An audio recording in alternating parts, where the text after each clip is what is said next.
Hello everyone, this is Greyshot17, and today I'm doing a movie review. Typically I don't do these as much anymore on this channel. I do creature features on the other one, though I need to get back to that. Here today I'm reviewing All Quiet on the Western Front. This is a recent adaptation that premiered on Netflix, though it did have a very small theatrical release. I missed it, unfortunately. I didn't get to see it in theaters. I really wish I would have, because it's incredible, and goddamn, some of those shots would have been incredible on the big screen. But simply put, this is a story from a German perspective from the late portion of World War One, and pretty much is an anti-war film or an anti-war book that got turned into a movie in, I believe, like 1930 or something like that. There was an adaptation, I think, on TV in like the late 70s, and then it got readapted for Netflix. And or at the very least, Netflix picked it up, because Netflix will do that, where they'll just pick up properties. Like, I don't think a lot of their media from outside the U.S. is, oh yeah, well, Netflix is gonna fund it. I feel like they just pick up that property and are like, yes, we'll show it on Netflix. But very smart choice, because this movie is fantastic. If you want a solid war movie, this is probably the best war film since, for me, 1917, although I'll get to that in a moment, and or Hacksaw Ridge. It's super, super good. It didn't make me tear up like Hacksaw Ridge did, but it is super gut-wrenching and just brutal. That's the thing I'll say about this movie. It is very brutal, and I know that a lot of war films will get that after Saving Private Ryan. It's like, okay, yes, we're just upping up the brutality, but it's more than that.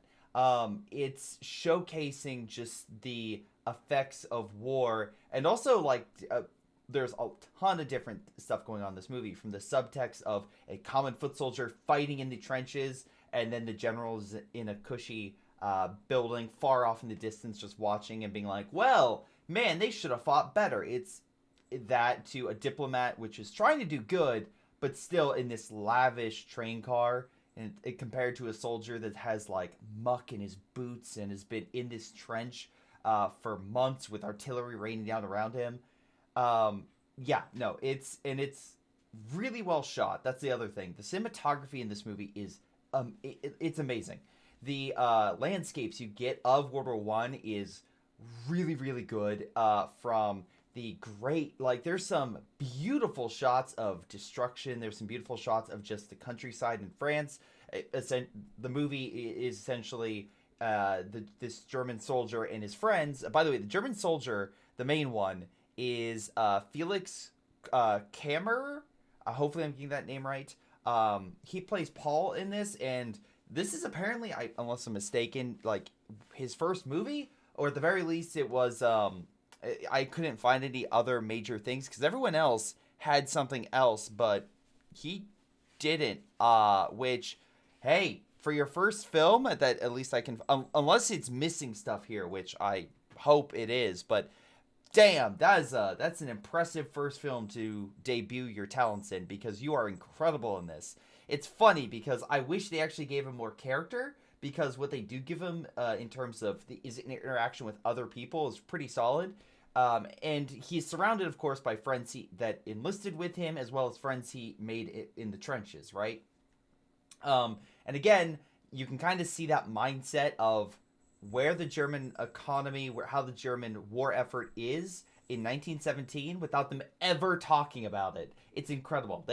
All you need to know about Germany during that time, they do with just shots of bodies and like without ever explaining it. And that's the thing I like about this movie. There's some scenes where a diplomat is trying to explain, like, hey, this is the situation, but most of the time it's just, this is the situation, you understand what's going on, they don't spell it out, it's great.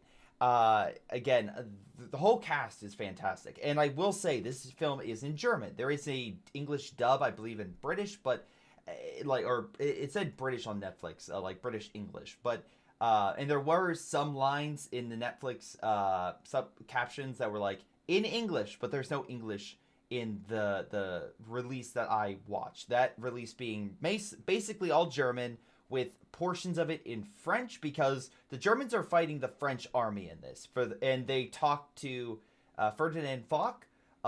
So again, it's a French perspective, which is a little refreshing because a lot of the times, like 1917, you do see a majority British. So it is nice to see, or pretty much British. So it is nice to see a different perspective being a purely French perspective, and that French perspective, pretty much being like, you're occupying our country.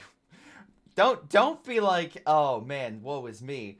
But anyway, it's again, I do enjoy. I did really enjoy this, but there are scenes that are incredibly brutal, and I'm not just saying that in terms of the film being like showing blood and guts. It's how it is done. It is lingering shots of an action that will immediately you go through all these different stages of emotions, from hatred to regret to empathy. It is, and that's again so good.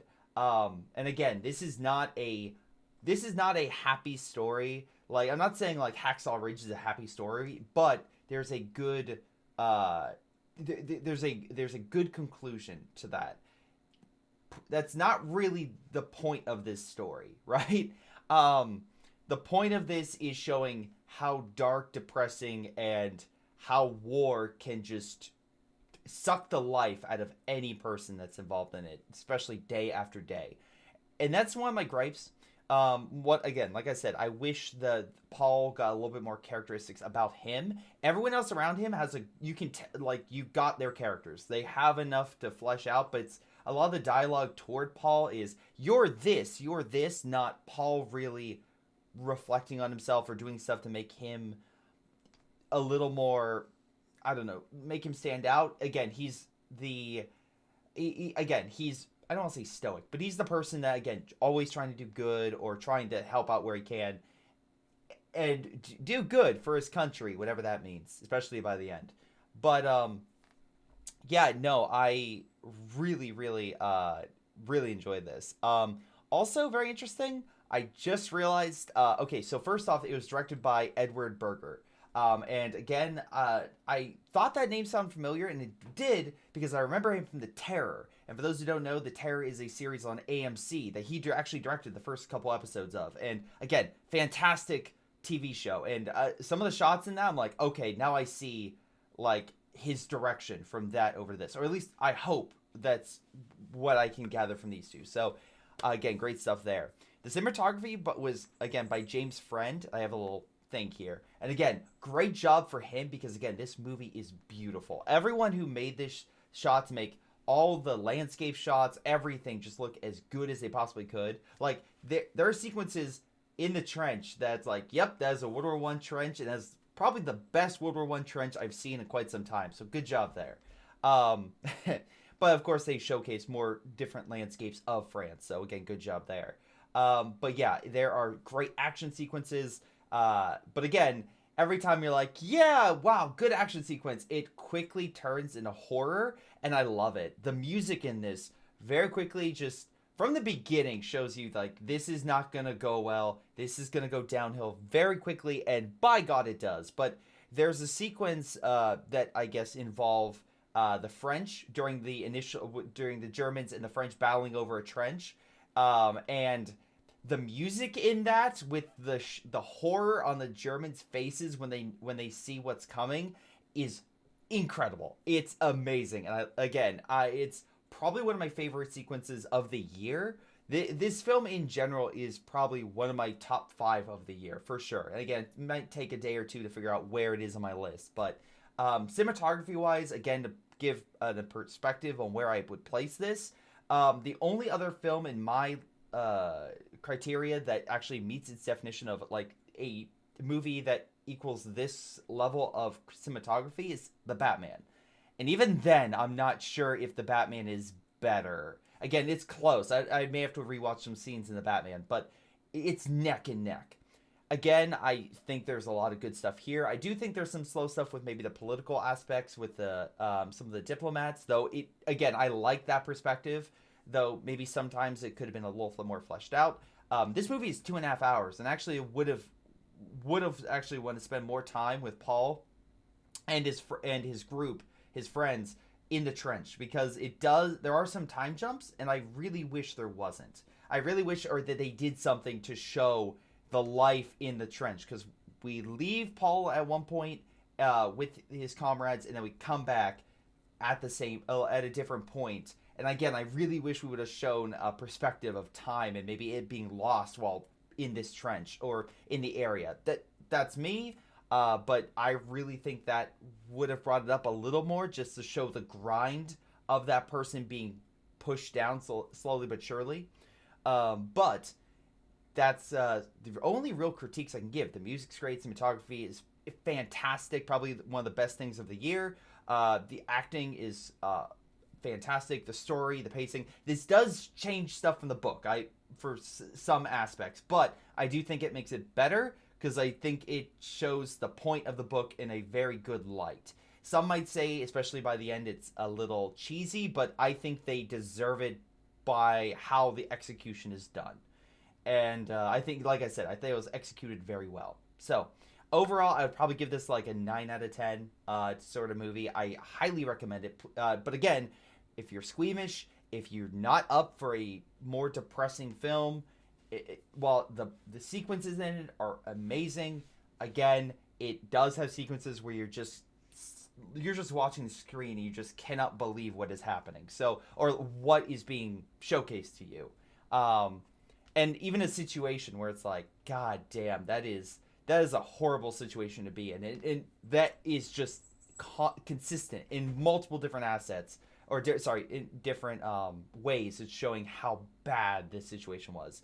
Where 1917, to give a perspective, is a day in World War One, this is a life in World War One, and it is far more brutal of a sequence. Though I do think that 1917 is good in the aspects of showing, like, hey, this is still a brutal war. This is showing it from, I love it, from the other perspective, and just showing how it's definitely being, like, again, it will wear you down. But I think actually that's where 1917 also is a good juxtaposition to this, because 1917 shows you a soldier holding on to hope, where I think this is a situation where you're seeing soldiers lose all their hope. So it's honestly a good counter to 1917, but in a good way. I think actually both of these could be a great, like, you could watch both and have a very solid time with getting an idea of what war is like. But anyway,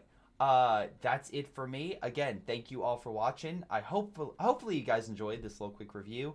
Again, check it out. It's on Netflix. But this has been Greyshot17, and I'll see you guys next time. Hello, everyone. This is Greyshot17, and before y'all go, let me give a special shout out to Patreon supporters Joey G240, Milam, BigChuche, Aphyria, Ace, PyroShark, Tony B95, Epic Pleb. Thank you all for your incredible support and helping me grow my channel and support my channel and everything I do. Thank you, and to the rest of you, thanks for watching, and I'll see you guys next time.